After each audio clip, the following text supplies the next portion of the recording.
నీ కళ్ళల్లో కన్నీళ్ళు ఉంటాయి, నీ కడుపులో దుఃఖం ఉంటుంది.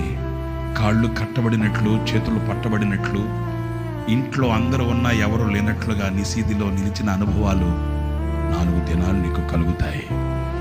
నిన్ను అక్కడికి కొనిపోతాడంట. ఎందుకంటే ఆయన మెల్లనైన ప్రేమ స్వరాన్ని నీకు వినిపించడానికి, నీ గుండెల్లో ఆనందాన్ని పుట్టించడానికి, నీలో ఒక నూతనత్వాన్ని రగల్చడానికి, ఆ అరణ్యములో నీతో ఆయన ముద్దుగా మాట్లాడడానికి. శోధింపబడుతున్నావా? శ్రమ పెట్టబడుతున్నావా? నలుగుతున్నావా? కృంగిపోకు. యేసయ్యతో అనుబంధం పటిష్టమవుతుంది. యేసయ్యతో నీ నడక ప్రారంభమవుతుంది. యేసయ్య స్వరాన్ని వినే చెవులుగా మార్చబడతాయి.